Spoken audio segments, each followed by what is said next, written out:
Olá pessoal, sejam bem-vindos a mais um podcast da LGTI. Bom, meu nome é Gustavo Santarém, eu sou responsável pela área de pré-vendas, marketing e growth na LGTI.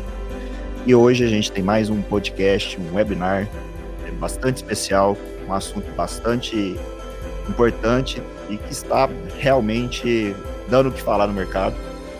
E hoje a gente vai falar sobre cybersecurity, um assunto que é o investimento em cybersecurity, né? Parar de investir em cybersecurity, mas de uma maneira errada, né? Então, e para esse webinar, a gente vai chamar dois grandes especialistas, também faz parte do time da LGTI. Estamos aqui com o Inácio, que é um guru de cybersecurity, ele tem uma ampla experiência, já dá aula em MBA de cybersecurity, é um profissional que tem experiência com perito digital. Estamos também aqui com o Henrique, que é especialista em cybersecurity também, né? Uma vasta carreira em segurança cibernética, tem especialização em Windows, Fortinet e agora fortemente atuando aí com a equipe de cybersecurity. O Inácio, nosso head de segurança na LGTI, e eu aqui para mediar esse assunto. Antes de passar a palavra, antes da gente iniciar, vale destacar, né, que a LGTI é uma empresa Managed Service Security Provider, ou seja, uma empresa que já está há 17 anos no mercado, provendo serviços para os nossos clientes, com vários clientes renomados. A gente tem hoje uma carteira de mais de 90 clientes e mais de 400 clientes com projetos em andamento. Então, já temos uma representatividade bastante significativa no mercado de cybersecurity, que é onde a LGTI vem se destacando e vem tendo cada vez mais reconhecimento dos seus clientes. Bom, então, diante de todo esse reconhecimento e essa tendência forte de cybersecurity no mercado, resolvemos falar um pouco mais sobre esse assunto com quem realmente entende, né? Então, deixa eu passar aqui. Não está funcionando. Vamos lá. Passador aqui, pessoal. Acho que não está. Bom, antes de começar, vale destacar que fiquem até o final. A gente vai fazer um sorteio, né? Um sorteio de uma fechadura Smart, né, para que a gente possa aí, né? Que vocês possam prestigiar todo o conteúdo, né? E também se beneficiar aí do sorteio, tá bom? Bom, para a gente começar, Inácio, Quinho, vou falar Quinho, que é o que todo mundo conhece, né, Henrique? Por favor, queiram se, né, apresentar, dar uma palavra rapidamente, o que vocês esperam desse conteúdo, o que vocês têm visto sobre essa questão de investimento. Por favor, Inácio. Opa, bom dia, pessoal. Bom, a cyber é o que está aí no mapa, no radar de todo mundo, né? Um dos maiores investimentos no mundo da tecnologia hoje é feito na área de cyber. Então, nada mais justo do que a gente discutir isso de uma maneira franca, né? Que traga, de fato, um investimento consciente, responsável, né? A gente sabe que é uma área que ela não é uma área pouco custosa para se investir. Então, o investimento consciente, preciso, dentro do que a organização realmente precisa, ele é importantíssimo, né? Então, eu espero que hoje a gente consiga dar um pouco desse caminho para quem nos assiste, né? E que saia lá do outro lado com um roadmap ou com um monte de dúvida para que a gente consiga sanar em torno de onde investir, do que investir, do como. A gente vai conversar um bocado hoje aqui. Bastante. Né? Legal. Vale destacar também, pessoal, que temos, né, o chat está aberto para perguntas, então fiquem à vontade para enviar dúvidas durante todo o podcast. Aqui a gente trouxe, né, os especialistas, o Inácio e o Quinho, justamente para a gente ter um conteúdo tanto técnico, mas também vamos falar de negócio, de tendências, de mercado, de cybersecurity, de tecnologias. Então, Quinho, nesse ponto de vista, né, pare de investir em tecnologia de forma errada. O que você tem a nos dizer para a gente iniciar sobre esse assunto? Bom dia a todos, né? Acho que é um assunto bastante falado, né, na área de tecnologia hoje. Assunto esse que deixa muitos gestores, gerentes aí da área de TI com pulga aí atrás da orelha, né? Como investir, como agir, né? Mediante a cybersecurity dentro da empresa, até mesmo em profissionais, né? É um momento aí que o mercado vem passando com uma grande dificuldade aí de você encontrar profissionais profissionais qualificados e ao mesmo tempo profissionais disponíveis ali, né, para poder tá apoiando, né, na cybersecurity do TI ali da empresa, né. Entendi. E com essas dúvidas, às vezes, muitos gestores ou até mesmo muito investimento ocorre aí com a impulsão, né, no calor, né? no calor, né, da emoção ali, não com a razão. não com a razão, Exato. e nem sempre talvez a melhor forma de investir. Será que eu estou colocando a melhor ferramenta? Será que eu tenho profissional qualificado para fazer análise daqueles meus logs, né? Exato. Será que aquelas informações que eu estou levantando do meu ambiente são informações corretas? Sim. Então, acho que o papo que teremos aqui hoje vai ser um papo bastante valioso aí para poder sanar dúvidas e talvez até trazer novas dúvidas, né? Para a gente poder ter um papo contínuo aí, logo clientes. Após aí o nosso webinar, né? Então, acho que vai ser bastante produtiva aí a conversa que vamos ter hoje, né? Legal, legal. Bom, para a gente iniciar o assunto, né, acho que muito bem colocado pelo Quinho, acho que é importante, a gente vai falar de todos esses pontos, né, dessa questão de profissionais, essa questão de investimentos em tecnologias, em tendências, né, as dificuldades que a gente vem encontrando, mas é importante a gente começar pela causa, né? Eu acho que a causa, o que causou esse hype, né, de cybersecurity, o que causou esse investimento frenético em segurança, porque a partir do momento que a gente identifica a causa, eu acho que a gente passa a ser mais assertivo na solução, né? Então tem até aquele, né, primeiro identifica a causa raiz, para depois você identificar uma solução definitiva. Então a gente trouxe aqui, né, o que causou esses principais, quais foram as principais causas, na verdade, desse movimento, desse investimento, né, desse boom frenético em cybersecurity. Bom, primeiro ponto, né, a gente viu um movimento que mundialmente chamado LGPD.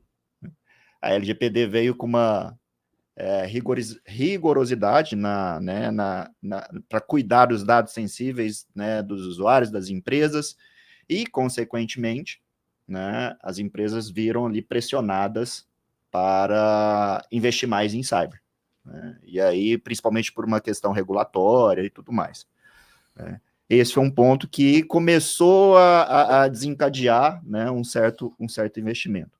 Somado a isso, a gente viu o quê? Uma adoção nuvem, que está, né, cada vez mais tomando conta, e, consequentemente, os dados, né, mais expostos, a segurança ela se torna alvo, né, de ataque, e, consequentemente, os investimentos começam a acelerar, né? Mas tem um terceiro ponto que talvez seja o mais, que eu quero abrir para a gente discutir, que eu acho que teve um impacto maior, que é a pandemia. A pandemia, ela veio com a necessidade de um trabalho remoto extremamente severo. Consequentemente, os ataques ficaram muito mais fáceis de serem estudados e aplicados, né? E isso gerou um efeito cascata de falta de profissional. Consequentemente, o que a gente vê? Um aumento, né, desenfreado em compra de tecnologia, no desespero, e o aumento significativo em serviços de cyber. Bom, o ponto aqui Inácio, gostaria que você colocasse a sua visão quanto à questão da pandemia na relação dos investimentos de cyber, a principal relação, o principal impacto, o que você vê que pode ter despertado algo nas empresas que fala, poxa, peraí, não é bem por aí. Interessante. LGPD, né, ela veio de carona com a GDPR, né, que começou lá na Europa, né? Então teve esse resgate, e a Europa é muito restritiva com essa questão dos dados, a importância, né, ali de preservação dos dados, principalmente pessoais ali, o respeito ao dono do dado e a privacidade. Então, com isso, o Brasil ele veio a reboque. Então foi lançado aí a essa luz, né, a LGPD. Nesse momento, algumas empresas se sentiram pressionadas, assim como o próprio governo brasileiro, em adotar essas normatizações, né, para pressionar as empresas a amadurecerem para esse lado, né, de segurança dos dados. Então, foi uma virada de chave relativamente rápida, porque de repente algumas empresas da Europa passaram a optar por não fazer negócio com empresas que não eram preparadas para tratar os dados da maneira correta. Então, esse é um ponto que precisa ser destacado. E você acha que isso desencadeou essa aceleração de investimentos em segurança por conta dessa falta dessa restrição de negócio? Também, né? Tiveram que correr atrás de algo que já estava, as empresas já estavam atrasadas, né? A Covid veio um pouquinho, né, ali antes para piorar isso. Por quê? Existe um processo de maturação, quando a gente olha para a nossa história, natural de informatização dos processos, né? De automação comercial. Então, o que acontece? As empresas vinham evoluindo de uma maneira, entre aspas, devagar, mas nessa direção. Com a Covid, do dia para a noite, você teve que transformar 6, 7 anos de evolução em uma semana, em 3 dias, para não parar os negócios, né? Então, o que aconteceu? Do nada, o dado que estava dentro da empresa, ele passou a trafegar de maneira livre na internet. Na residência. O dado, o serviço, né? E outras questões, né? Então, as empresas foram como sem saída para as organizações para esse tipo de modelo, sem se preparar. E aí gerou uma oportunidade gigante para os criminosos digitais se aproveitarem, né? Então, esse gap, essa aceleração que a nossa história recente nos impôs, principalmente pelo advento da Covid, trouxe essa oportunidade para o cybercriminoso explorar, né, essa questão. Então, ele encontrou ambientes imaturos, ele encontrou ambientes não preparados, ele encontrou usuários não preparados, né, para trabalhar nesse modelo, e com isso ele se aproveitou. Com certeza. E houve o tanto de incidente que a gente conhece que aconteceu nesse meio. Só para terminar, eu não me esqueço. Antes da pandemia, um ano antes, teve um evento, né, de cibersegurança, e na ocasião havia uma pessoa de fora, um italiano, que estava palestrando. E aí, uma pergunta que eu fiz para ele foi a seguinte: na época, os profissionais da TI já entendiam a importância da security, mas os decisores, os C-levels, ainda não embarcavam nisso, né, de uma maneira muito natural. Então, eu perguntei, como fazer num país como o Brasil, tá, acreditar e entender que a cibersegurança ela é importante? Ele riu e ele falou assim, de que nem a gente fez lá na Itália, quebrem tudo. Cara, infelizmente ele tinha razão, porque a importância da cybersecurity no Brasil começou a tomar uma proporção depois que os cybercriminosos começaram a quebrar tudo, né? Então isso foi um ponto interessante. Com um grande aumento, né, dos casos aí. Exatamente. Os ataques. Começou a doer no bolso. Um dos principais ataques, que é o ransomware, né, se tornou muito rentável para os criminosos, né? Extremamente rentável, né? Extremamente rentável. E acho que até complementando o ponto que o Inácio colocou, na pandemia, né, as empresas elas tiveram que utilizar o que elas já tinham. Empresas que tinham ferramentais começou a adotar as ferramentas que eles já possuíam. Empresas que não tinham ferramenta, mas que tinha dinheiro, começou a investir em ferramentas. Mas será que investiram na ferramenta correta? Esse é o ponto. Será que aquela ferramenta que foi implantada foi configurada corretamente? Então, são diversos pontos aí que fez essa evolução aí da cybersecurity, da relevância da cybersecurity ocorrer nesse período. Vou dar um valor aqui. O que vocês acham desse valor? por volta de 300 bilhões de dólares. É um dinheirinho bom. Né? É um dinheirinho bom, né? Já dá para se aposentar, será? Já dá para aposentar. Curioso é que esse é o rendimento de um dos maiores grupos hackers do mundo por ano. Já é uma organização, né? Já é Rapaz, é maior do que muitas. Exatamente. 300, na faixa ali dos 300 bilhões de dólares. É muito maior que muito PIB de país. De país. Exato. De país. Mas eu queria fazer uma pergunta para o Quinho sobre, principalmente, Quinho, você que tem, né, uma vasta carreira aí de cybersecurity, né, um profissional que já tem bastante especialização, falando especificamente dos profissionais de cybersecurity na questão da pandemia. Estamos ainda falando um pouquinho aqui da causa. Nesse efeito que a pandemia necessitou de mais profissionais de cyber, no seu ponto de vista, os profissionais já estavam preparados, já vinham se preparando, já tinha, tipo assim, nós precisamos de profissionais de cyber agora. E o mercado estava preparado para isso, né, principalmente o Brasil, ou você percebeu que não, a gente teve aquele momento de entrar num vale para você mergulhar, aprender, lidar com o caos e depois começar a aplicar, né, os conhecimentos de cyber na prática? O que você percebeu desse efeito? Na verdade, existem sim, né, profissionais de cybersecurity, que são profissionais que iniciou-se, né, há bastante tempo atrás, já atuando com cybersecurity, porém a fatia desses profissionais é uma fatia bem pequena. Muito, né? Nobre, né? Então, são profissionais que lá atrás já se identificavam com essa área, né, da tecnologia e já atuavam. Porém, comparado com a demanda que foi se gerada, né, durante esse período que a gente está citando, essa fatia de profissional ela ficou insignificante versus a demanda. Exatamente.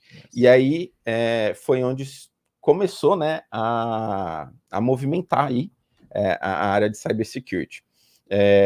Nessa movimentação, existem pessoas que iniciou-se ali do zero, né, na parte de tecnologia, vou trabalhar com cybersecurity, se identificou ali com alguma área, né, da cibersegurança, alguns pontos que a gente vai até citar aí, como Blue Team, Red Team, Purple Team, e tem os profissionais, posso até dar um exemplo como eu, né, que eram profissionais ali de infraestrutura, que tinha ali uma ação indireta, né, com o cybersecurity, pelo fato ali de ser, no meu caso ali, um especialista Microsoft, então conhece ali a auditoria de logs, a forma ao qual uma autenticação na Active Directory ela ocorre, né, com o Ticket Cabros. Então, alguns pontos ali da infraestrutura, junto com o conhecimento ali de um firewall, de um Next Generation, da análise de um log de IPS, de SSL. Então, esses conhecimentos fez com que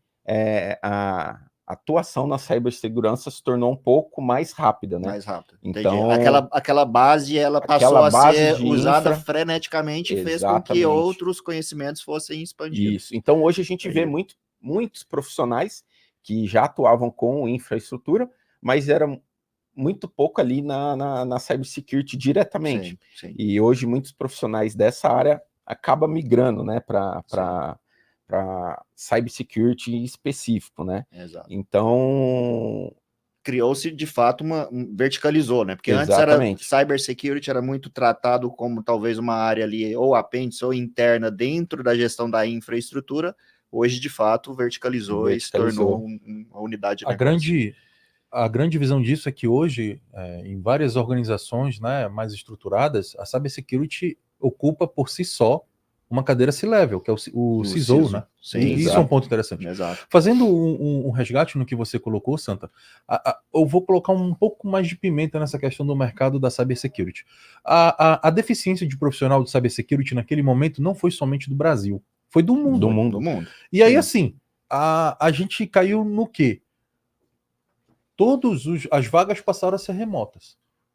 O Brasil sempre um celeiro muito interessante de profissionais de segurança, principalmente ofensivos, né?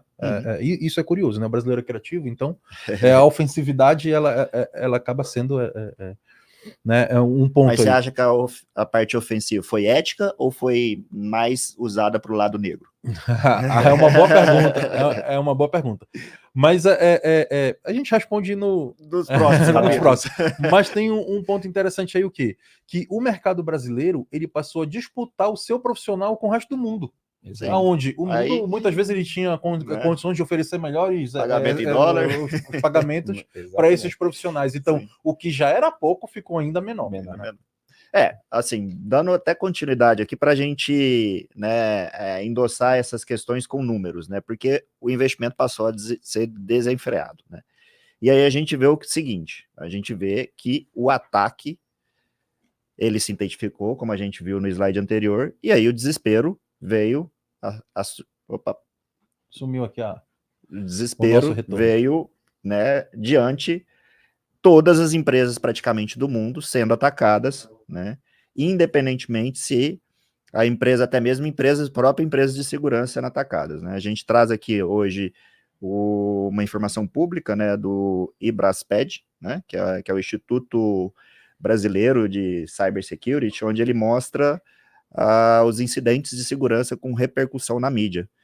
E se a gente observar já, pegando o dado de janeiro e fevereiro, a gente está falando de um cenário continua muito elevado, né, assim, de ataque, né, as empresas continuam sendo invadidas, inclusive esse dado é ataque, né, extremamente severo que teve, né, volto a falar que teve repercussão na mídia, e consequentemente também não só, né, o mundo, como também o Brasil vem sendo também atacado, principalmente o governo, né, acho que depois é importante a gente até, eu queria, né, que a gente tentasse responder aqui, por que o governo está sendo mais atacado do que o segmento privado, né, por que isso, né?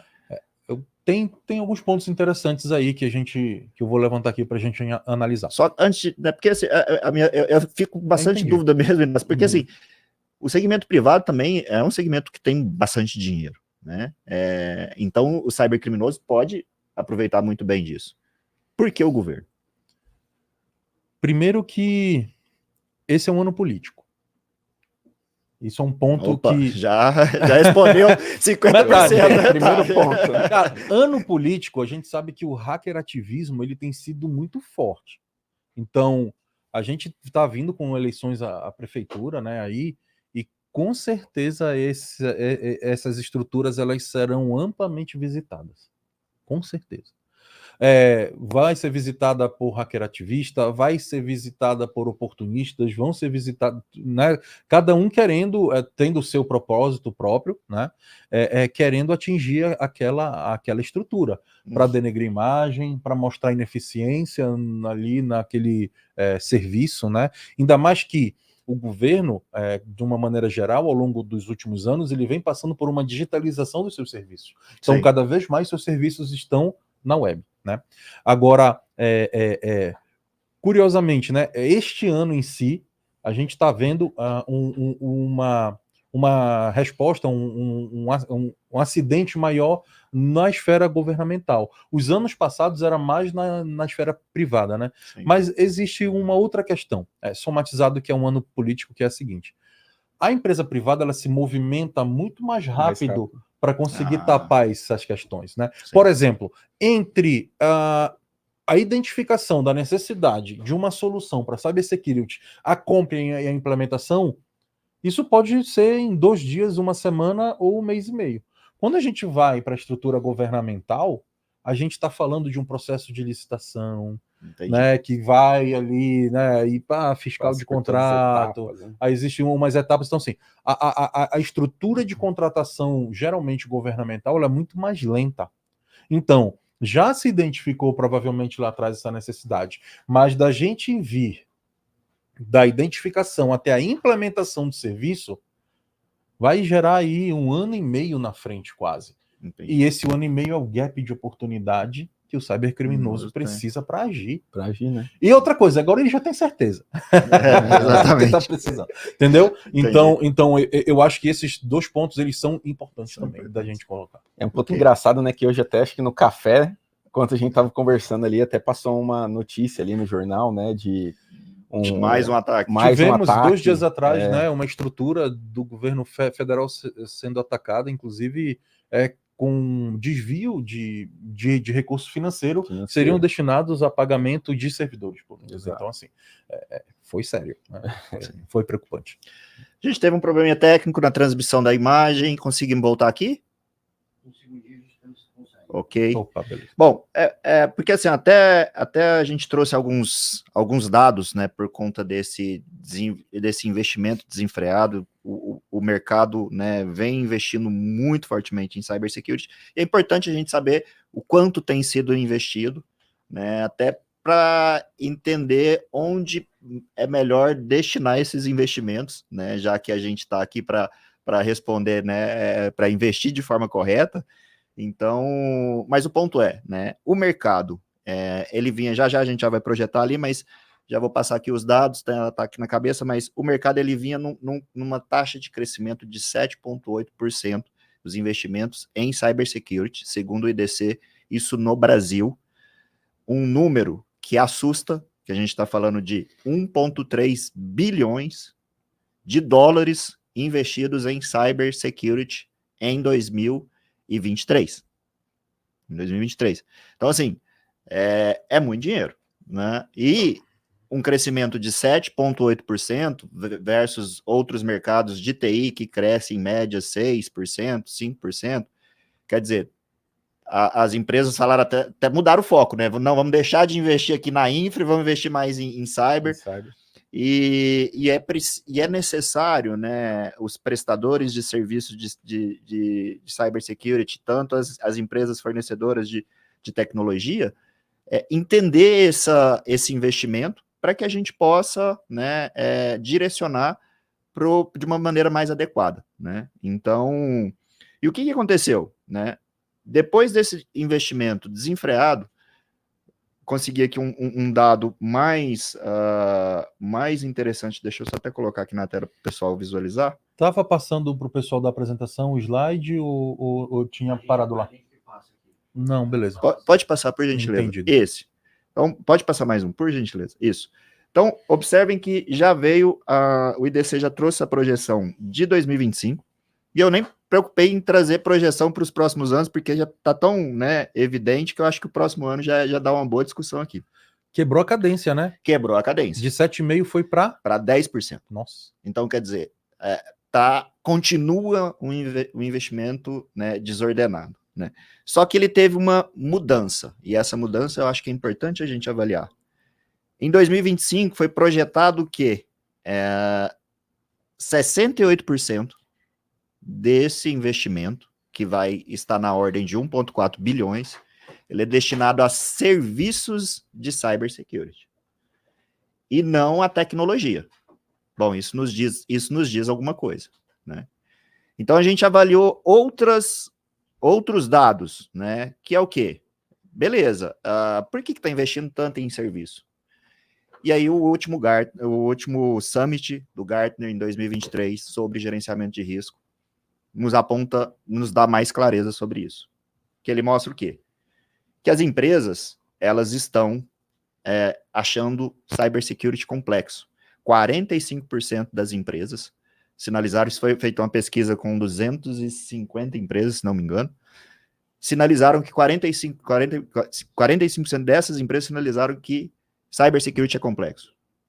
Então, se ela acha que é complexo, ela começou a refletir e falar assim, não, eu preciso, antes de investir em tecnologia, eu preciso que alguém me ajude a investir de forma correta. E aí isso mostra os 68% investidos em serviço, né? Outro sinal que as empresas começaram a se atentar. Elas viram que elas não têm visibilidade e controle. Olha que interessante, né? O básico, se a gente for olhar. Para cybersecurity, você ter visibilidade e controle é o básico, né? Você ter visibilidade das suas vulnerabilidades, das ameaças, dos alertas que vêm ocorrendo no seu ambiente. E, de fato, as empresas apontaram isso, né? A falta de recurso, que não tem para onde correr, ela vem em terceiro lugar com 35%. E, depois disso, que as empresas, né, têm sentido a dor dos ataques ransomware. Então, assim, diante disso, a gente vê que a consciência, né, que o pessoal está passando a ficar mais consciente nos investimentos, e a gente vê direcionando esses investimentos mais para a camada de serviço. E aí, Quinho, eu queria que você me falasse de serviços de cybersecurity. O que você entende que é essencial para uma empresa investir corretamente os seus esforços? Falando de serviços, a gente tem algumas ferramentas, né, que apoiam ao analista ter ali as informações corretas, os dados, né? Então a gente fala muito do CIEM. Então o CIEM que dá visibilidade, provavelmente aquela falta de visibilidade, né? Ele resolve esse problema, né? Já estanca. Exatamente. E aí junto com o CIEM existem outros produtos que podem fazer aquela integração quase que perfeita, né? No apoio ali da gestão dos dados, dos alertas, ter ali um SOAR, que é um orquestrador ali dos alertas, junto com o XDR, para apoiar ali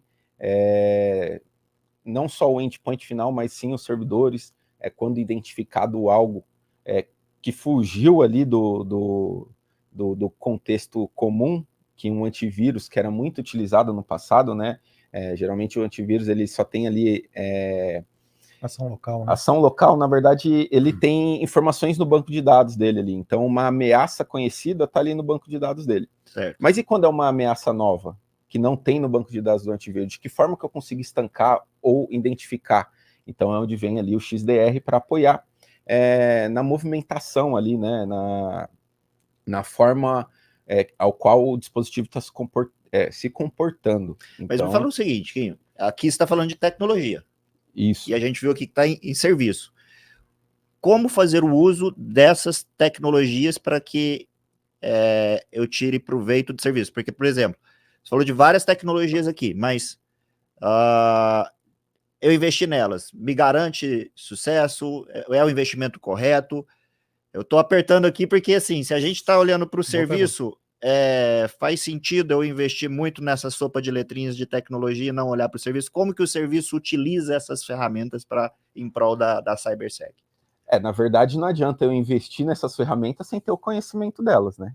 Boa. Então, acho que o primeiro ponto ali é eu ter pessoas que conheçam das tecnologias. dessa solução. Olhando para dentro da minha empresa, tá fácil encontrar essas pessoas? Não está. É um investimento baixo? Não, também não é. Uhum. Né? Então é onde a gente entra ali para o serviço.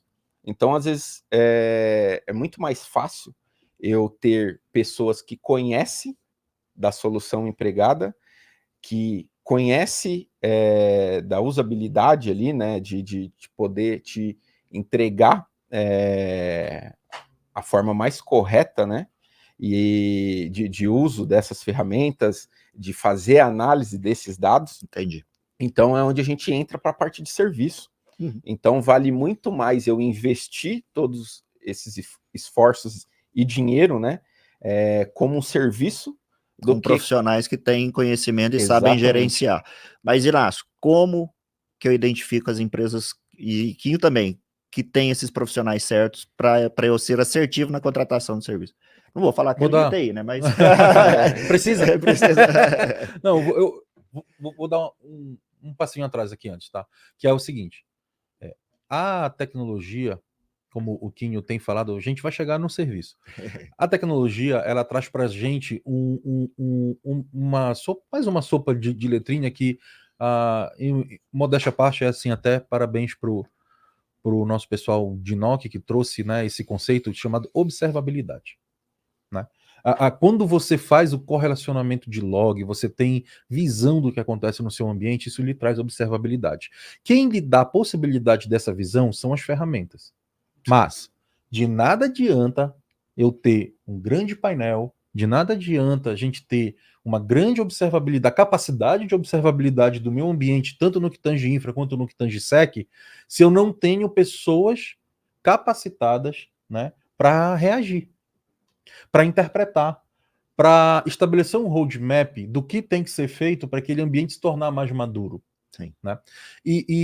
Então, A gente viu aí uma corrida desenfreada de investimento em ferramenta. Mas o que a gente viu ao mesmo momento? Várias organizações sendo comprometidas, mesmo gastando muito investimento em ferramenta. Por quê? Porque não tinha ainda a estrutura orgânica de profissionais prontos para reagir, né, aos incidentes que aquelas ferramentas apontavam. Porque não adianta eu ter a observabilidade, eu preciso consumir a observabilidade. Né? E aí, junta com o que a gente falou lá atrás, sobre o mercado complicado, né? Como se contrata alguém de SEC? SEC é um mundo à parte. Eu vou precisar de alguém com especialidade em C-Search, vou precisar de alguém com especialidade em SOC, vou precisar de alguém com especialidade em Threat Intel. Né? Para que lado eu contrato? Então, quando você vê pessoas do RH se deparando com essas dúvidas, muito provável que contrate errado. Sim. Porque, assim, um ponto... Isso é interessante. Exatamente, com certeza. Assim, você vê que esse ponto é muito interessante porque são várias áreas de atuação em cybersecurity no que diz, na camada de serviço, né? Igual você falou, C-Search, análise de vulnerabilidade, uma análise de um pentest que foi realizado.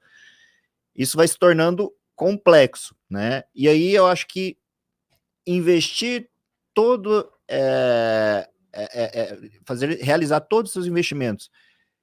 Faz sentido ser tudo de uma vez, Inácio? A dúvida é essa. Ou é melhor a gente ir com calma? Porque quando você fala ir com calma num cenário onde você está sendo amplamente atacado, então me parece assim, né? Meio entre choque. É controverso, né? Você precisa rapidamente estancar a ferida. Sim. Né? E aí você entra com todas, pelo que a gente viu, foi isso que aconteceu, você entra com todas as áreas de conhecimento de uma vez para estancar a ferida. Mas ao mesmo tempo, entrar com todas esses conhecimentos de uma vez torna-se muito complexo gerenciar tudo isso. E custoso. Qual é a saída? A saída é que você primeiro se conheça. Você precisa ter uma visibilidade sobre o seu ambiente. Você precisa olhar e entender quem me ataca. De onde vem? Quais são as táticas e técnicas utilizadas para me atacar? Vou dar um exemplo um pouco mais factível. Eu tenho muitas aplicações web, portanto, eu sei que a observabilidade me trouxe, né, que a maior parte dos ataques deferidos contra o meu ambiente tange XSS, SQL Injection, URL Injection, né, e tal. Cara, isso está me dando roadmap. Eu preciso investir prioritariamente em tecnologias que me defendam na web, um AF. Eu preciso, né, melhorar ali a minha segurança do meu servidor de aplicação, fazer um desenvolvimento seguro, né, melhorar o treinamento da minha equipe de desenvolvedores para que eles se tornem mais maduros nesse ponto. Então, você precisa ter um ponto de partida, porque senão, quando você não sabe como resolver, você atira para todos os lados. E atirar para todos os lados pode ser que você acerte, mas vai se tornar muito caro para você acertar. Então, uma melhor maneira da gente otimizar o investimento é conhecendo. Você precisa ter ponto visão, inicial, né? Exatamente, visão de como está seu ambiente. Bom, diante disso, a gente também fez alguns estudos e até mesmo nisso que o Inácio e o Quinho vem comentando, a gente chegou em 4 constatações sobre os investimentos em SEC. Então, vamos passar eles aqui. Né? Acho que vamos... A primeira delas, né? Acho que está muito relacionada com o que a gente comentou lá no início sobre a LGPD. Né? Nem tudo referente à auditoria de cybersecurity é resolvido com investimento em tecnologia. Então, a auditoria é importante a gente saber que, né, com tecnologia somente você não... a auditoria por si só não vai agregar muita coisa. Não adianta investir em tecnologia avançada, né, para combater ataque, isso que o Inácio acabou de falar. Se a visibilidade e o controle não está clara, devidamente priorizada. Então, ou seja, a priorização ela se faz necessária, aquilo que você comentou, né, ter um conhecimento sobre o seu ambiente, sobre as suas vulnerabilidades, isso é importante. Né? A terceira, para a gente construir, né, um plano estratégico de trabalho e investimento em CyberSec assertivo e consistente, é importante a gente entender a complexidade da cybersecurity. É um outro ponto que a complexidade aqui, quanto mais você entende e dá visibilidade do seu ambiente, mais claro fica e menos complexo fica. E por último, a gente entendeu também que um roadmap evolutivo, começar de forma, né, prioritária, investindo de forma prioritária em determinadas áreas de conhecimento e não tudo de uma vez, parece fazer mais sentido. E as empresas, toda a abordagem, eu percebi bastante isso, né? O Inácio e eu, a gente principalmente tem participado muito das reuniões com os clientes, tanto das prospecções quanto nas entregas, e a gente viu isso, né, Inácio? Eu acho que você ter investimento de forma gradativa é algo que faz mais sentido do que sair colocando qualquer tecnologia, colocando qualquer serviço, achando que todo esse aparato tecnológico e de serviço vai resolver o seu problema. Diante disso, né, a gente entendeu que deve-se olhar com outro viés, né, e parar de investir em tecnologia, mas pensar em por onde começar o investimento em tecnologia. Acho que essa é a pergunta correta, certo, Inácio? Eu acho que sim. E diante disso, a LGTI, né, refletiu bastante sobre por onde começar o investimento em CyberSec, e a gente desenvolveu esse estágio. Ô, Santa, né? só, eu acho que a gente Acho está que passando. exatamente. Aí. Acho que é por aqui. Isso. Acabou que tu estava falando e não estava passando. E aqui a gente, né, desenvolveu todo um roadmap, né, para que a gente possa, né, até passar um pouco mais de conhecimento, né, nesse momento aqui, nesse webinar, e mostrar, né, o que a LGTI entende como sendo, né, diante de tudo que a gente conversou, de todos esses estudos, da avaliação que a gente fez do mercado, dos nossos clientes, a gente entendeu que são 4 grandes estágios. E o primeiro, o Inácio já comentou dele aqui, né? O SOC as a Service ou a observabilidade alarmística. Na observabilidade alarmística, Quinho, queria que você comentasse quais são os pontos-chave, né, para que as empresas invistam, né, em um SOC as a Service, em uma observabilidade alarmística. O que esse SOC as a Service deve ter de fundamental para que ele possa trazer um resultado na CyberSec, né, das empresas? Análise de logs, né? Você saber ali o que seu ambiente está gerando ali de informação. Então, acho que o ponto inicial é fazer a observabilidade dos dados com ferramentas. Então, o CIEM, por exemplo, é uma ferramenta que pode apoiar, né, nessa análise de logs. Então, ele vai te dar ali informações de como suas aplicações estão sendo consumidas, de que forma que estão tentando fazer o uso ali, né, adentrar, né, na sua aplicação. Então, esses são pontos iniciais ali do SOC as a Service. Então, você precisa ter a observabilidade para análise dos logs. Com isso, você precisa ter de profissionais qualificados para poder entender esses logs, né? Uhum. Então, são os analistas aí de SOC que vai estar apoiando na leitura desses alertas, identificar se aquela movimentação que ocorreu ali naquele servidor, ou naquele ambiente, ou naquela aplicação, é uma movimentação rotineira, ou é uma movimentação aí totalmente suspeita, né?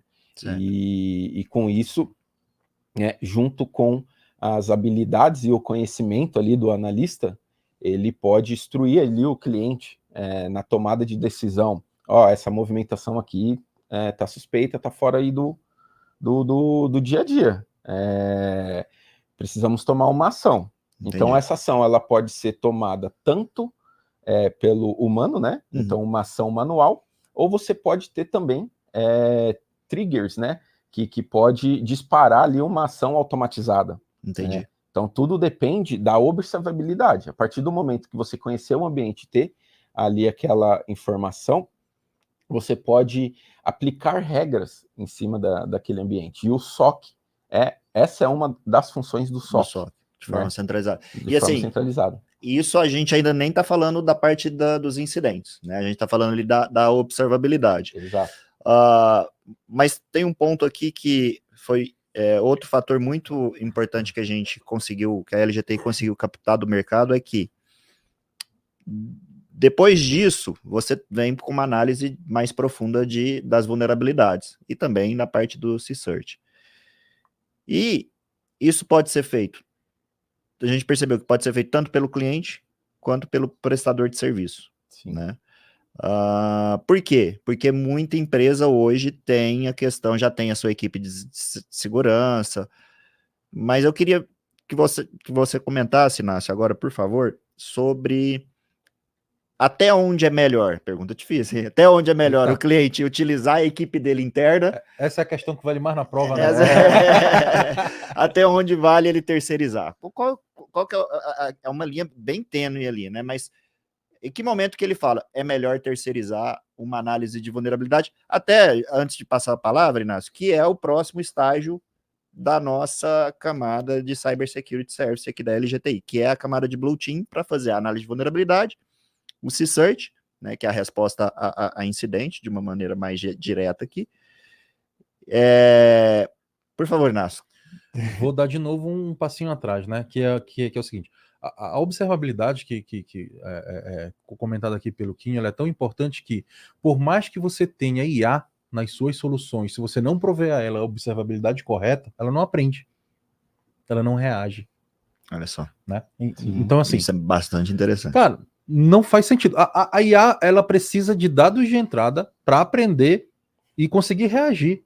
Se ela não tiver visibilidade do que está acontecendo, ela não reage, porque para ela não está acontecendo nada. Tá nada. Né? Então, a tamanha importância que é você conseguir ter uma visão ampla do que acontece no ambiente, né? Tanto cibersegurança quanto ali de infraestrutura e de outras tecnologias que porventura tenha no meio. Agora vamos para a pergunta que vale mais ponto, né?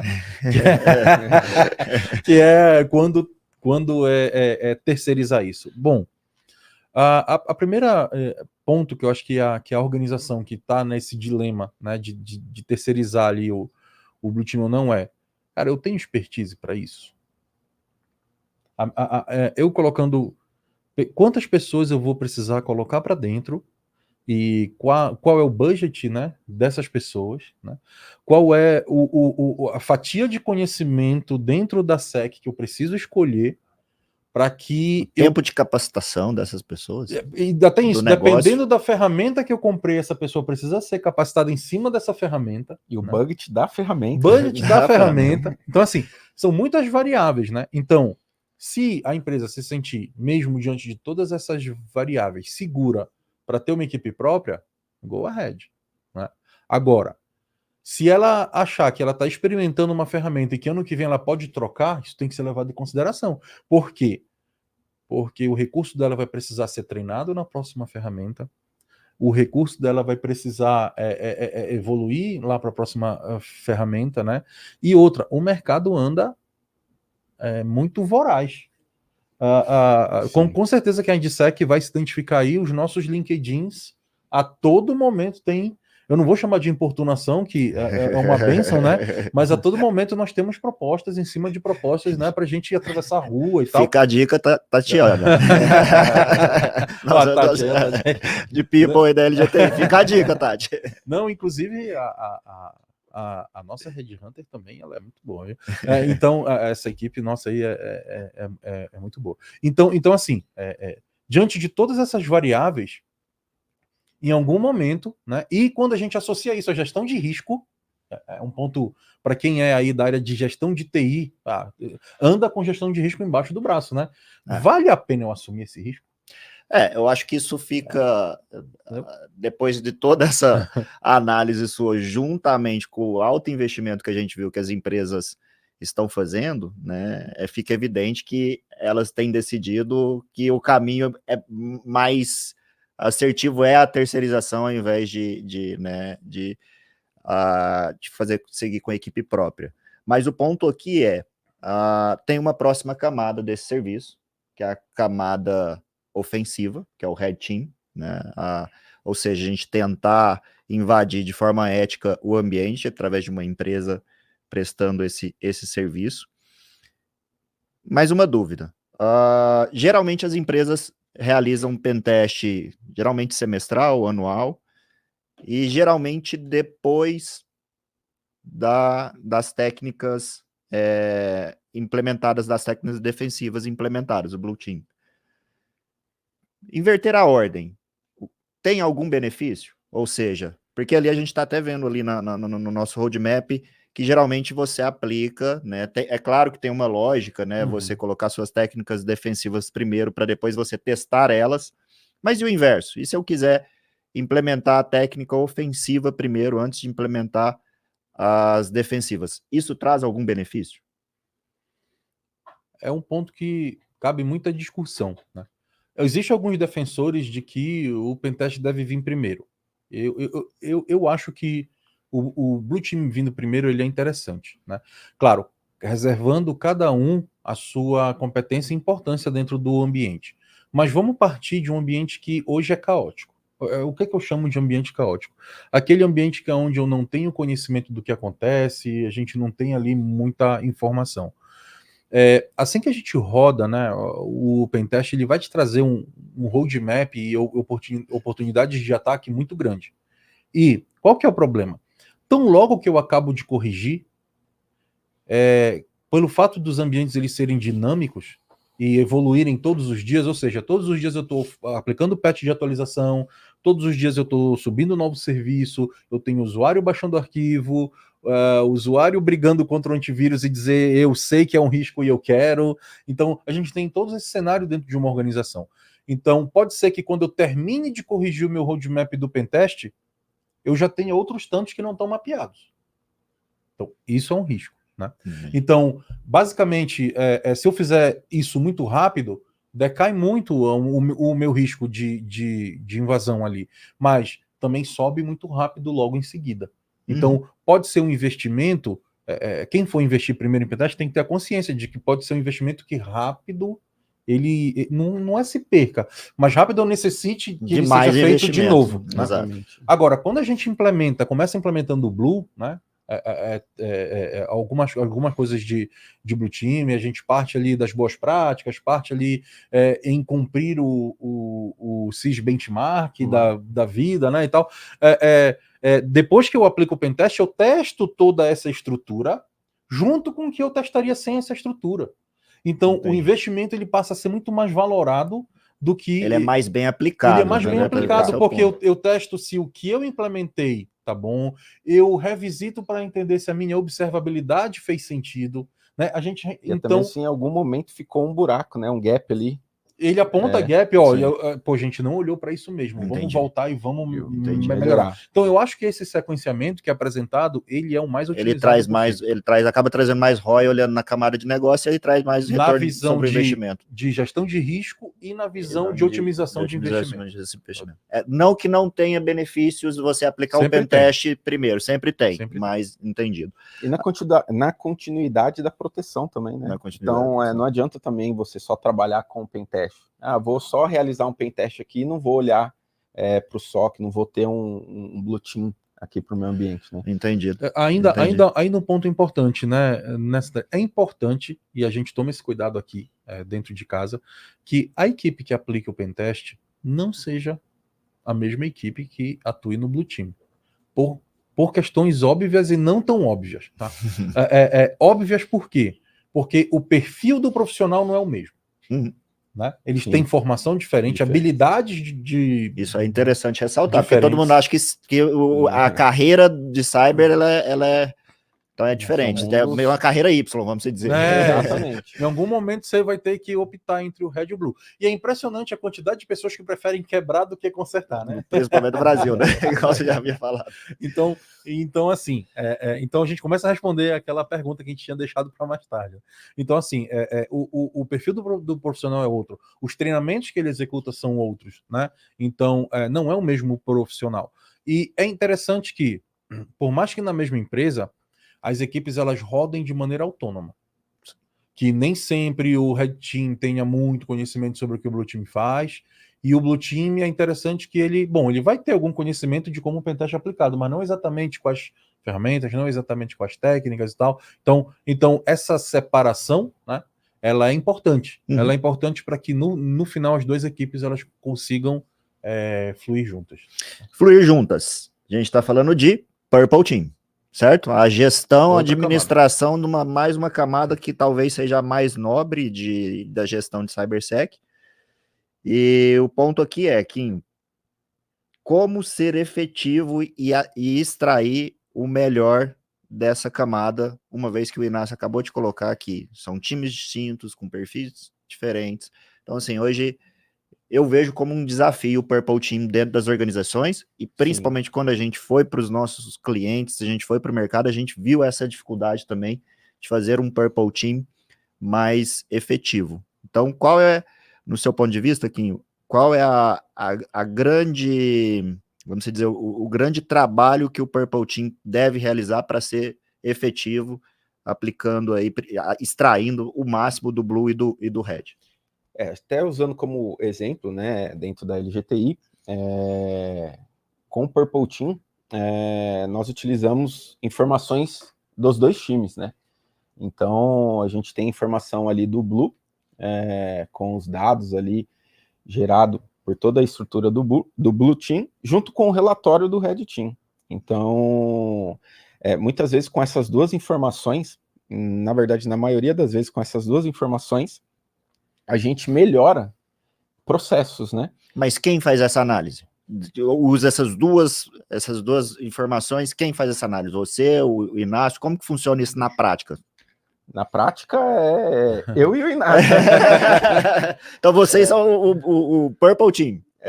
Na prática, eu e o Inácio, né, a gente une, né, essas informações. Eu como um arquiteto ali da solução, junto com o Inácio também. Então, um exemplo básico são criações de regras, né? Então, a partir do momento que você observou determinado ambiente com uma fragilidade que o Red Team trouxe, podemos gerar ali uma alarmística em cima dessa informação. Você vai lá no SOC as a Service e cria uma nova regra com base na análise do Blue e do Red. Interessante. Exatamente. Interessante. Usaram uma técnica lá no Red que, por exemplo, a alarmística não detectou e o Blue não enxergou. Opa, é gap. É gap. Né? Entretanto, se eu tivesse equipes só isoladas, elas não se comunicarem, não vai saber. Então o Purple ele vem ali como esse balizador que o Kim acabou de explicar. Entendi. Né? E isso é uma das atividades. Até simples pontos.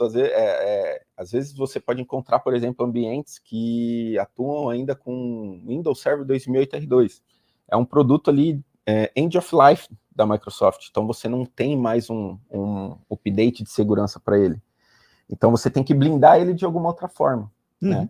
Então, a criação de alarmística específica para aquele serviço é trabalhada ali no Purple Team. Entendi. Então, o Purple Team ele une ali informações tanto do Blue quanto do Red, com a observabilidade, que é conhecendo ali a estrutura, né, do cliente. Então, em alguns momentos também há um debate ali com o cliente de que forma que aquela operação ocorre, para a gente trazer uma proteção maior. E aí, tudo isso é trabalhado ali com o Blue Team na arquitetura, né? Um dos pontos ali principais da solução da LGTI. Faz sentido o Blue Team ser do cliente e o Red Team ser da LGTI e a LGTI entregar o Purple Team?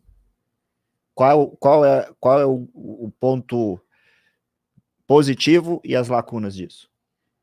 Muito boa pergunta, é outra que vale muito Essa vai. Na prova. Essa prova tá com square. Tô apertando. Deixa eu lhe fazer uma pergunta.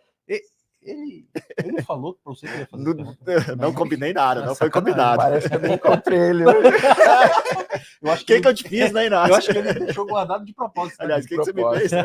Não, a pergunta é excelente. Assim, a pergunta é, o Purple sendo da LGTI contribui com o Blue do cliente? Isso, né? Exatamente. Sim, contribui, né? Entretanto, a gente vai precisar ter visão lá da observabilidade, até para que a gente consiga fazer as interligações, onde está gap, qual é o roadmap que precisa evoluir no ambiente, né?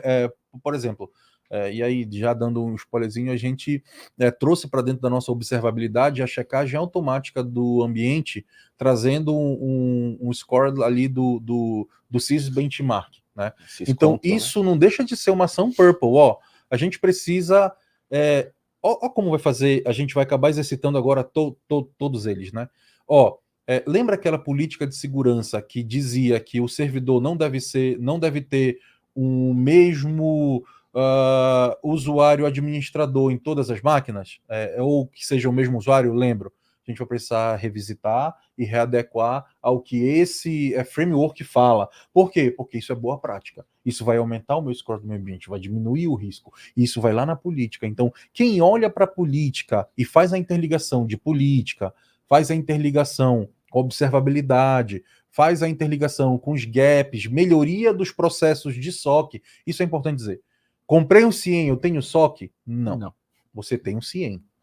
Só que é um serviço. É um serviço. Né? Boa. Então, assim, muita gente confunde isso ainda, né? Parece ser trivial, parece básico. Junto, né? Mas não é. Né? Não é o caixa eletrônico que tem alguém lá dentro te entregando dinheiro. Não. Né? É a máquina, é ferramenta. Então assim, o Purple, ele vem com essa visão um pouco mais sênior do ambiente. Ele tem que ter capacidade de descer no micro para visitar o log e voltar ao macro que está lá na política. Sim. E interligar com os frameworks que estão fora, para entender se aquele ambiente ele está melhorando, se ele está se afastando do objetivo, se está atendendo a determinadas questões, né, que ele precisa. Então, o Purple ele precisa ter essa habilidade, né? Então é possível você mesclar, criar esse Lego junto em parceria com o cliente. Desde que as visibilidades necessárias sejam fornecidas. Sim. Senão o Purple ele vai ter pode até ter uma atuação, mas ela vai ser muito minimalista perto do que pode. Acaba sendo superficial. Né? A pergunta foi provocativa, porque a gente, né, olhando para o catálogo de serviço da LGTI de uma forma um pouco mais profunda e talvez direta, né, até estou projetando aqui, foi basicamente, esse foi o intuito nosso, porque a gente percebeu que sim, é possível, né, foi mais uma provocação para a gente mostrar que, diante tudo isso que o Inácio falou, sim, e diante do que a gente viu dos nossos clientes, é possível esse mix de serviços, mas de uma maneira, igual a gente comentou, evolutiva, né? E diante disso, a LGTI percebeu, né, essa evolução gradativa nos clientes, e a gente foi criando, né, esses add-ons, esses pacotes de serviço, né? E é o que está projetado aqui na tela. Então, hoje a gente tem a análise de vulnerabilidade sendo uma área de conhecimento e um serviço que ele é adicional ao SOC as a Service que o Quinho comentou. A gente tem uma camada de serviço de C-Search, que é resposta a incidente, que é outra especialização que o Inácio comentou aqui também. Então, é possível você ir, né, evoluindo esses serviços com a LGTI de maneira gradativa. E o que o cliente percebe é que isso faz muito sentido, né? Depois você contrata um pentest, depois uma campanha phishing, e aí depois sim você parte para algo mais robusto, que seria o Purple Team, né, com a administração e com o Threat Intel.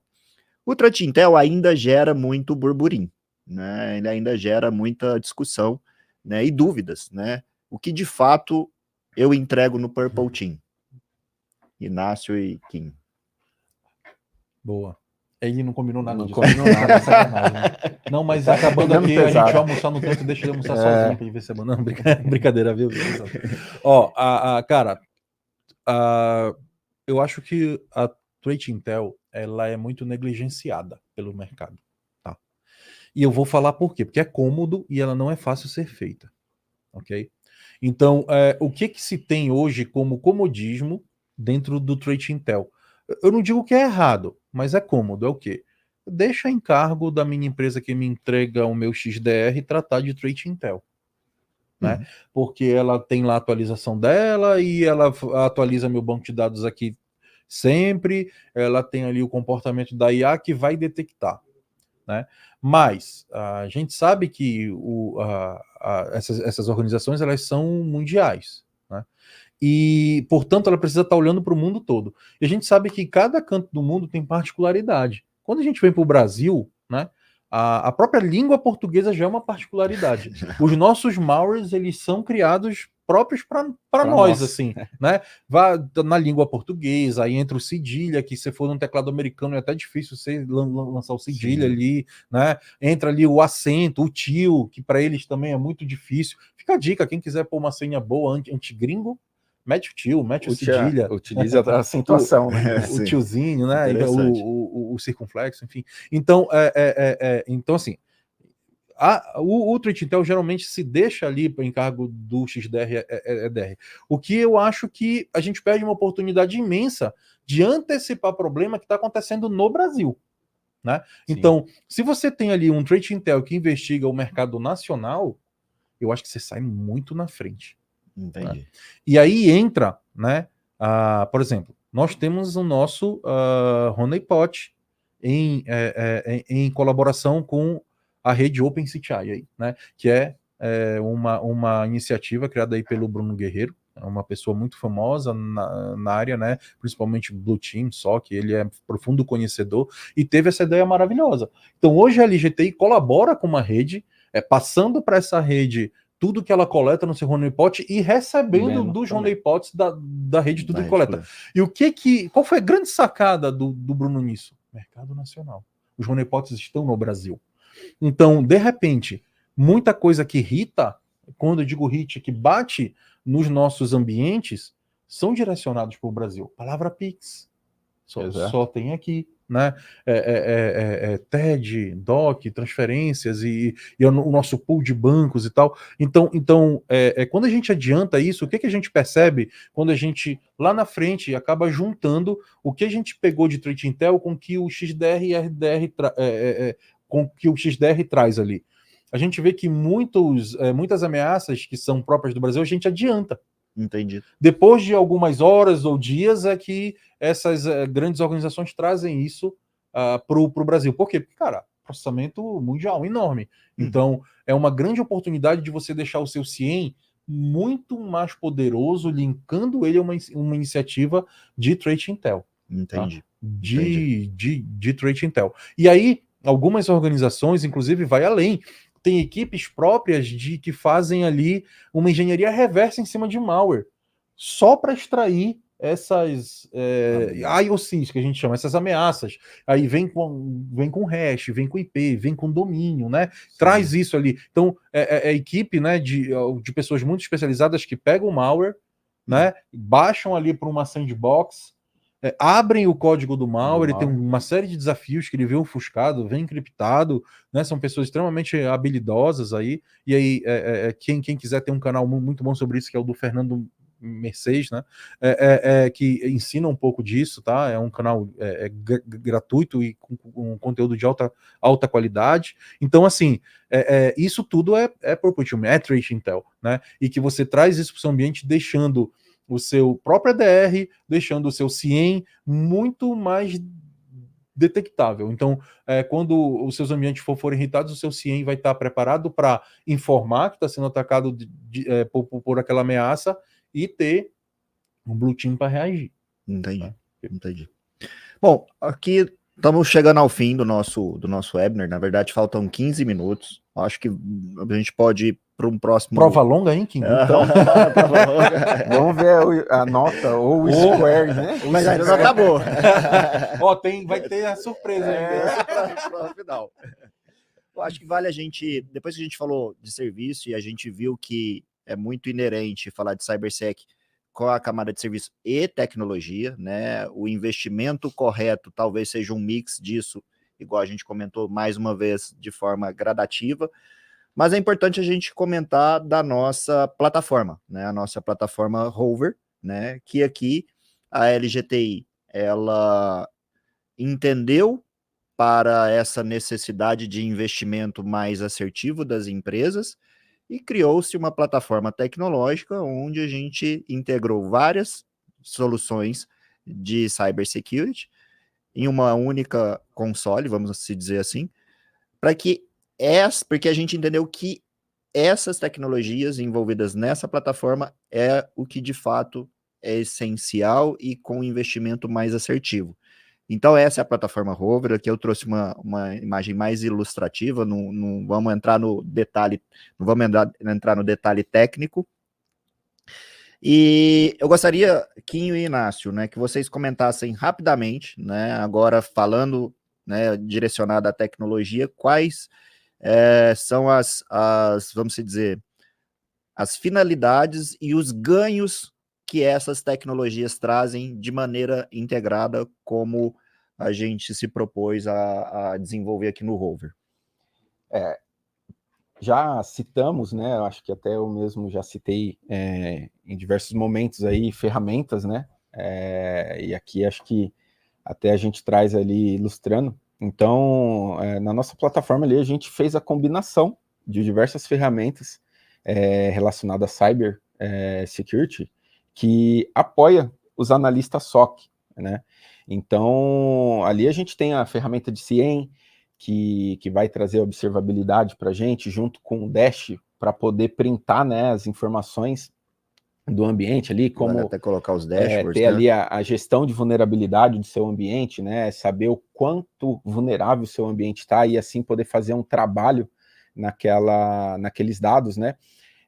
A gente traz também informações de alertas e ataques que aquele ambiente recebeu, junto com origens. Então, estou sendo muito atacado por determinada origem aqui, possui um Firewall Next Generation, então por que não trabalhar com GeoIP ali, né, com uma política de IDS, né, de IPS ali no meu Firewall, tendo toda essa observabilidade do meu ambiente.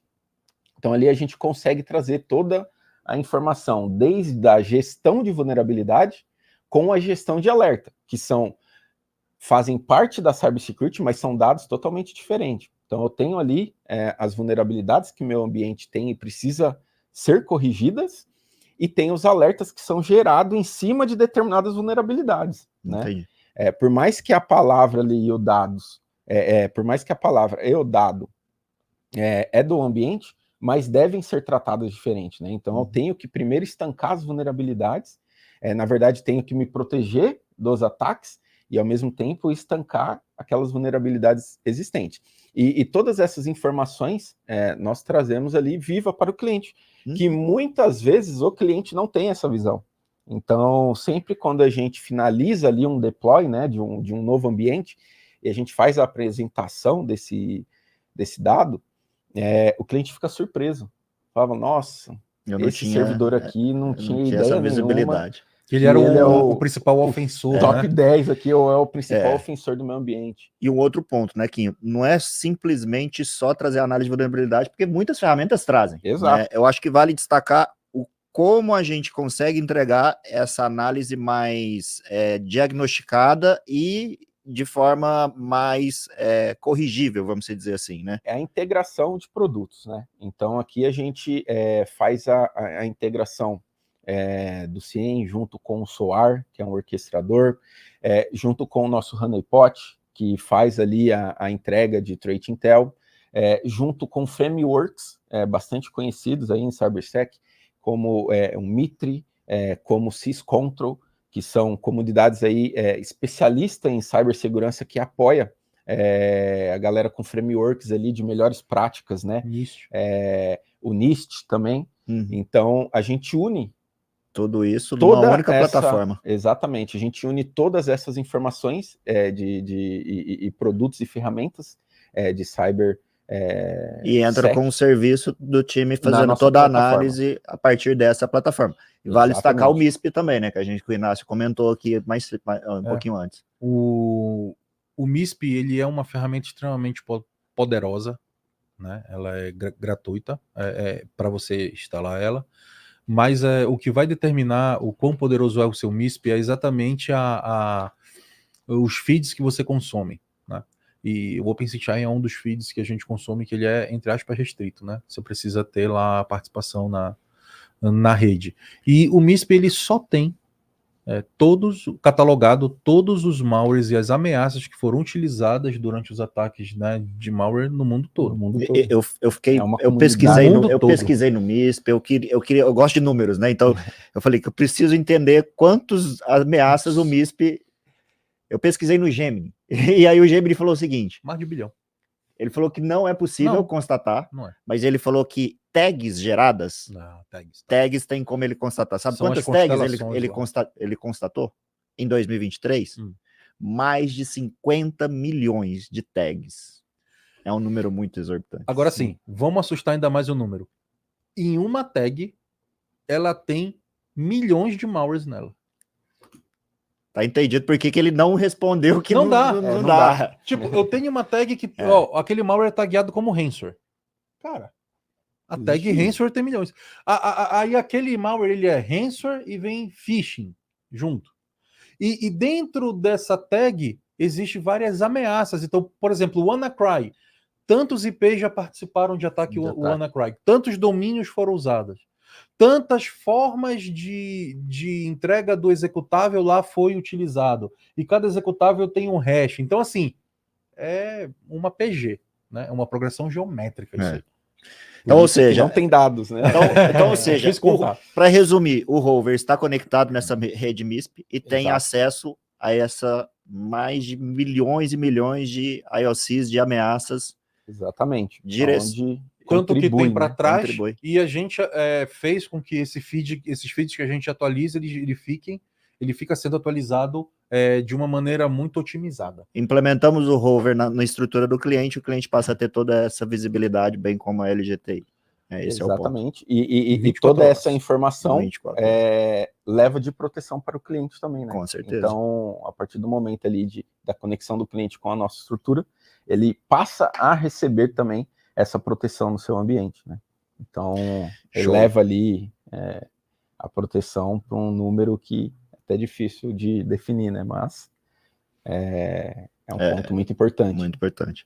Bom, estamos chegando ao fim. Antes de fazer o sorteio, acho que vale rapidamente o Inácio falar de um caso real de ataque ransomware, e a gente teve que, né? Não era cliente rover. Não era cliente rover.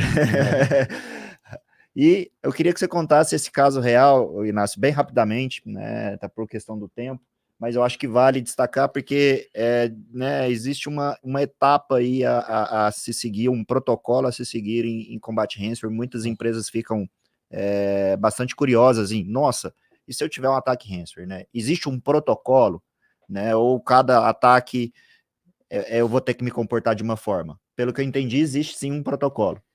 De uma forma genérica existe, né? Isso aí, esse sequenciamento, né, de passos que a gente vai explicar, a gente observou em vários ambientes que a gente teve oportunidade de atuar. Então, cara, vamos lá. Nesse momento, os profissionais de TI estão extremamente estressados, o gerente de TI está pressionado, o CEO está pressionando para voltar os serviços para o ar, porque o negócio está parado, o ambiente está um caos. Então, esse é o cenário que isso acontece. Então, o que acontece?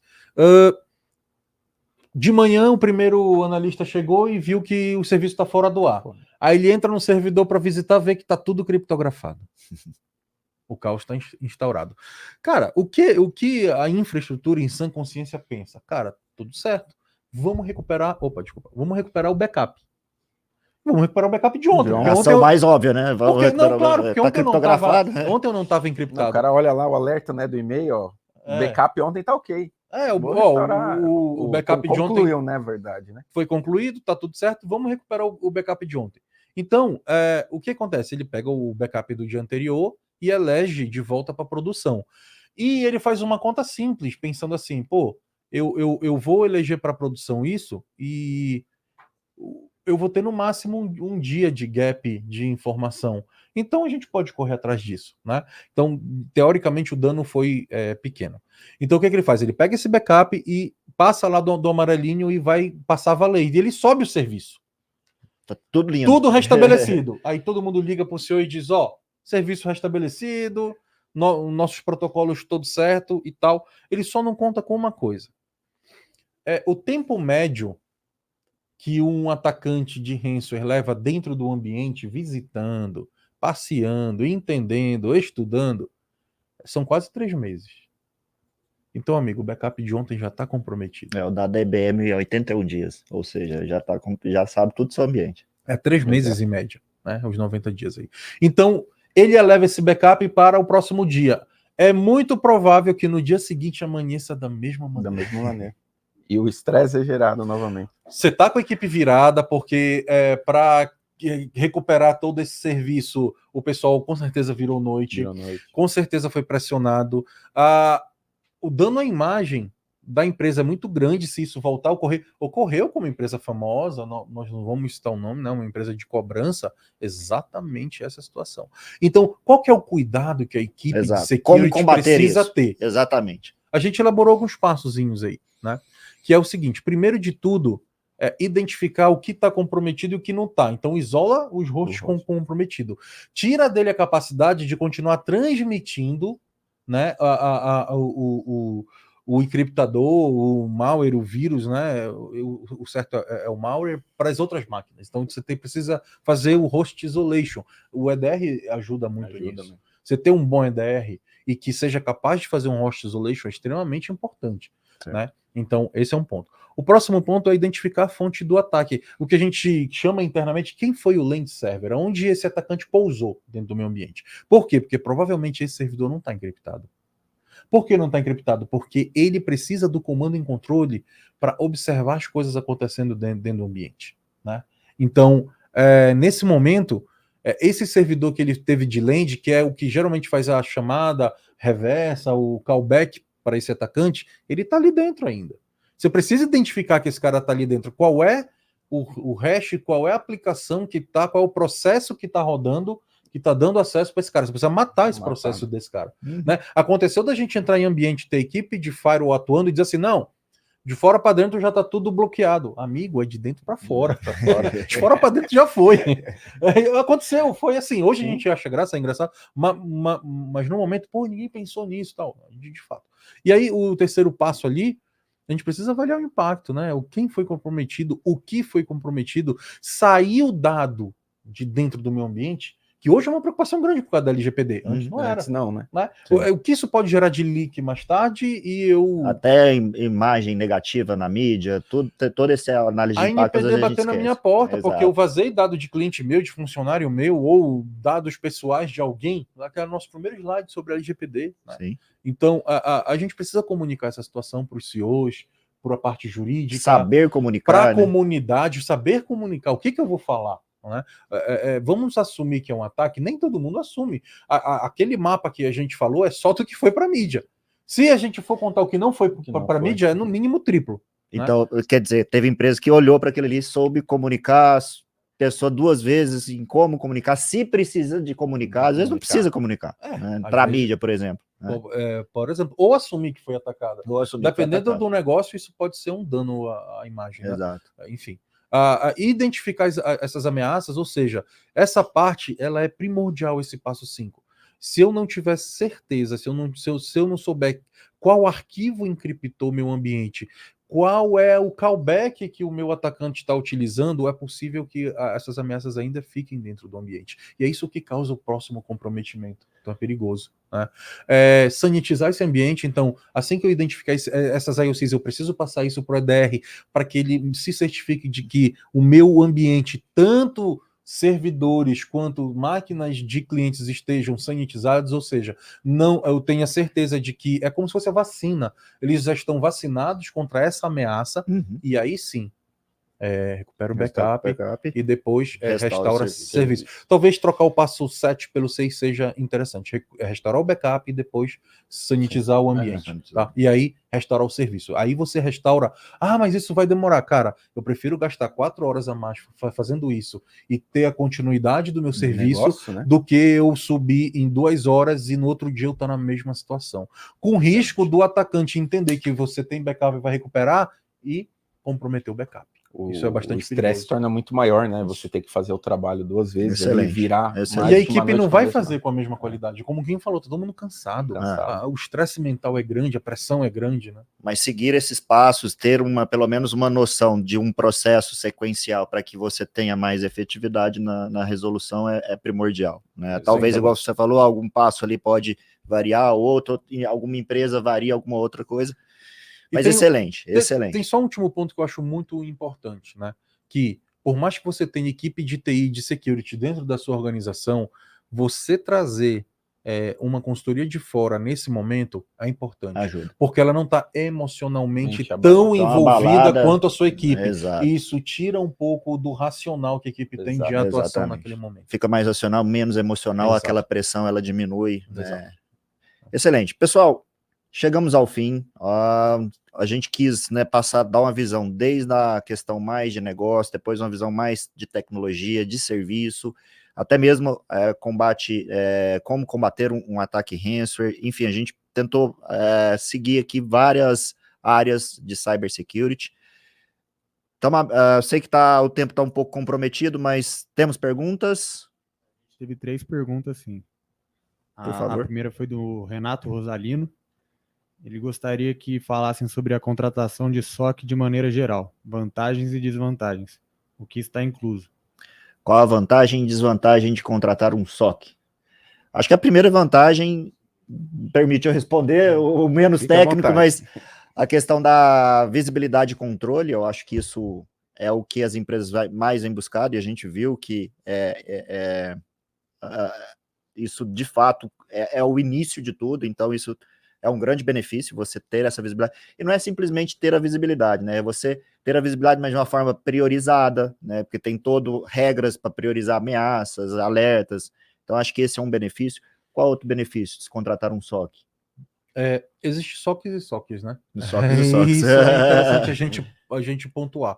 E aí, assim, muitas vezes o SOC ele tem algumas ações que elas são stealths, digamos assim, elas são elas não aparecem no dia a dia. O SOC ele funciona de maneira silenciosa, tem uma parte dele que funciona de maneira silenciosa, mas o benefício é o seguinte, é você ter um centro de operações de segurança. Trabalhando para você. É como se fosse a empresa ágil, de defesa patrimonial que você contrata para segurar o patrimônio da sua empresa. Exato. Né? Você tem que vai estar de olho na câmera, que vai estar de olho no alarme, que vai agir caso algum tipo de ameaça aconteça, caso alguma intrusão aconteça. A visibilidade fim a fim e a agilidade na resolução e na detecção de alertas de segurança é outro grande benefício. Acho Quanto que esse é mais rápido reagir, menor o dano. Exato. Né? Se entrar um cara no seu ambiente, você souber que ele está ali dentro, você reagir e arrancar ele, você vai ter que fechar por onde ele entrou e é a vida que segue. Agora, se você não detectar, isso vira os 3 meses e isso vai acabar terminando em catástrofe. Legal. E até um ponto interessante, né, que hoje olhando para a auditoria de TI, acho que a empresa ter um SOC se tornou quase como um item principal, né? Exatamente. Então, empresas que ainda não passam por auditoria, no momento que chegar na auditoria, vai ser um dos itens que vai ter que ser obrigatório. Exato. Então, tem essa outra vantagem, você está compliance com auditorias externas, né? Enfim. Show. Próxima pergunta. A segunda pergunta foi do Alex Lima. Ele falou que a colocação de mercado de trabalho foi perfeita e perguntou no sentido da falta de profissionais, na visão de vocês, há ações de formação de novos profissionais para suprir esta demanda? Vocês acreditam que seja suficiente? Caso o Alex, não, né? Quais seriam as ações a serem tomadas? Excelente pergunta. Ou seja, tem primeiro um abraço para o Alex. Um abraço para o Alex. Obrigado pela pergunta.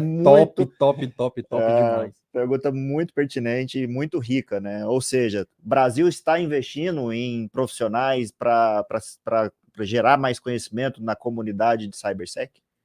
Cara, isso cabe um podcast à parte. Assim. A pergunta dele foi muito boa. Sim e não, Alex. As pessoas saem hoje da faculdade pronta para assumirem o cargo em SOC? Geralmente não. Por quê?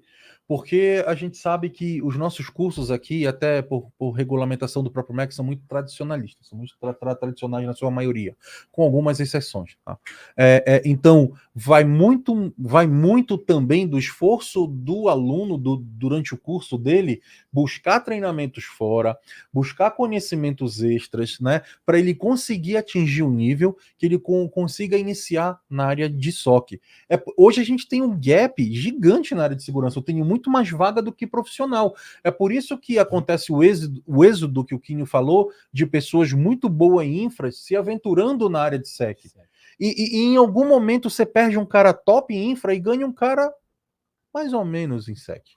Né? Então, assim, Alex, a resposta é não, a gente não forma o suficiente, não forma direito. Com o risco de colapso e talvez um novo webinar. Já estamos em mas um ponto bacana é que o governo começou, né, a apoiar, se eu não me engano é Hacker do Bem, né, um novo curso. Isso aí, é um exemplo, né? Algumas iniciativas, né, que mais não sejam tão escaláveis, mas pelo menos algumas iniciativas existem. Está apresentando, né, sobre cybersecurity para pessoas que às vezes não tenham acesso ou nunca ouviu dizer. Não vem ao caso aqui colocar ali a qualidade, né? Até mesmo porque eu não tenho mais informações. Porém, é um ponto interessante, né?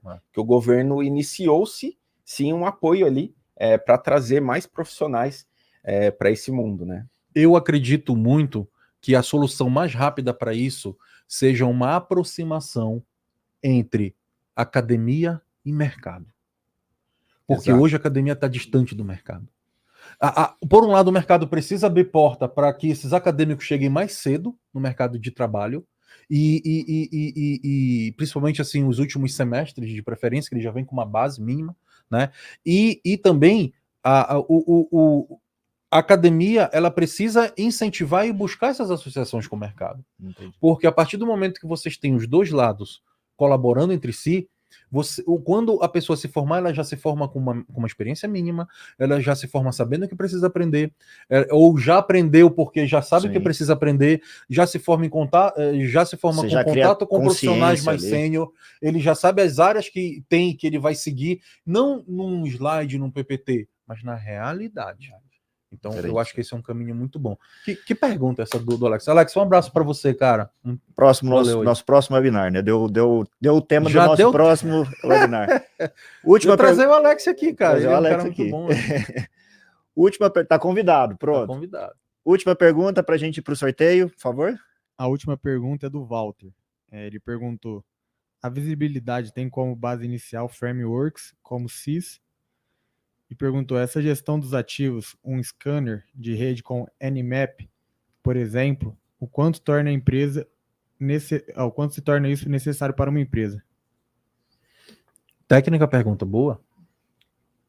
E aí, Kim? Citando o SIS, né? São frameworks que especialistas em cybersecurity apoia ali com boas práticas, né? Best practices ali. De fazer um setup ali do ambiente. Então, muitas vezes, quando você coloca ali, preciso melhorar a minha infra, vou colocar um firewall, vou segmentar uma rede, assim, são N pontos ali a se preocupar.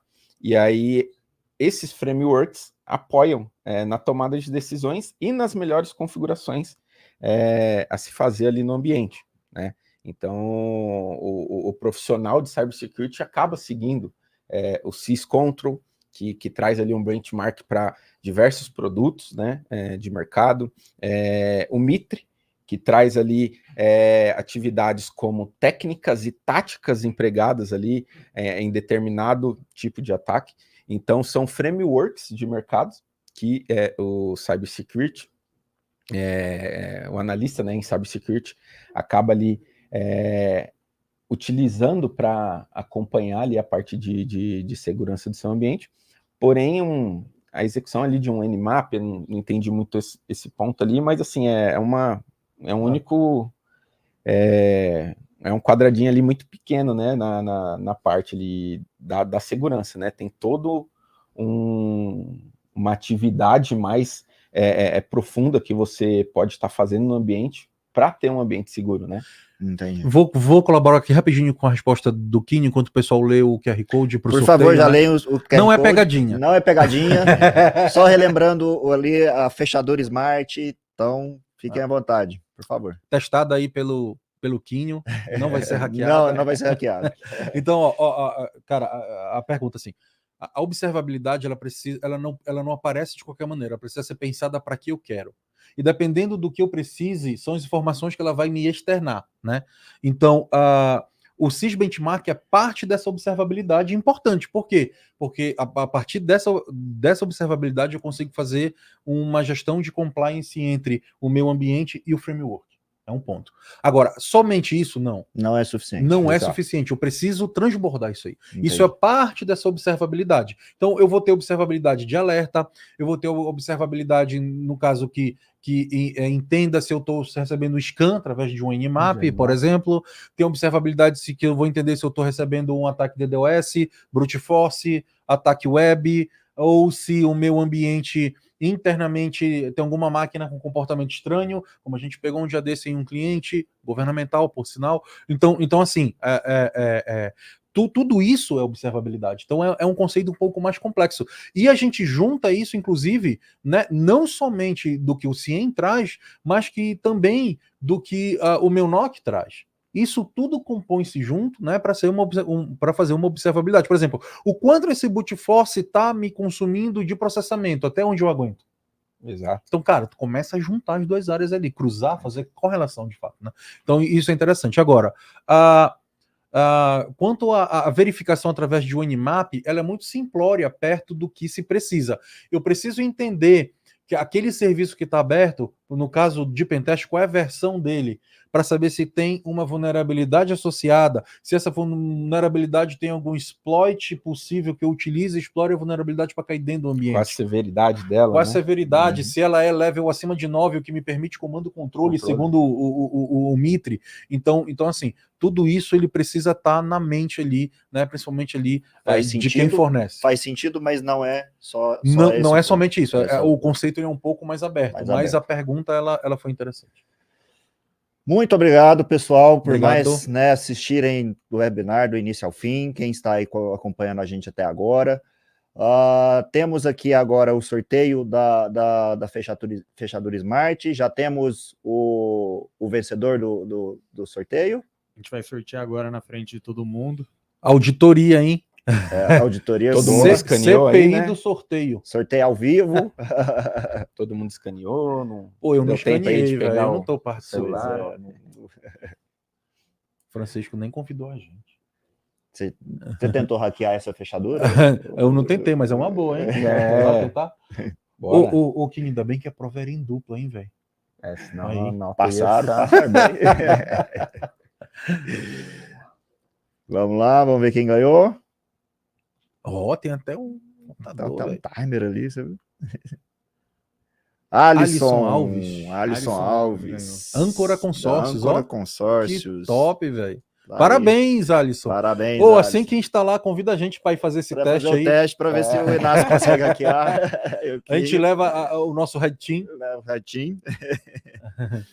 Mas é isso aí, chegamos ao fim. Algum ponto adicional? Acho que até colocar aí, não sei se no slide aí tem um contato, né? Acredito que pode ter surgido mais dúvidas aí, ou até mesmo conhecer um pouco mais sobre o nosso produto, né? Sim.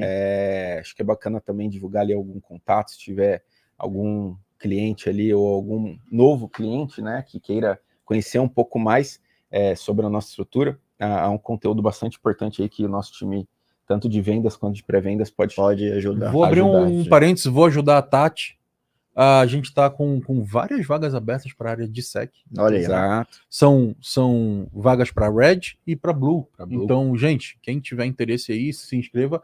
E por mais que não seja cliente, se tiver algum estudante assistindo aí e queira trocar uma ideia profissional, né, cara, fica à vontade, pinga a gente nas redes sociais, a gente vai ter o maior prazer em responder, em ajudar e orientar aí. E estamos à disposição. E assim, ampliar o time, até hoje o Rover ele é invicto. Peraí. Pode ser que daqui a pouco não, mas deixa eu... Pessoal, obrigado. Bom dia a todos. Bom dia, pessoal. Até o próximo. Bom dia, pessoal.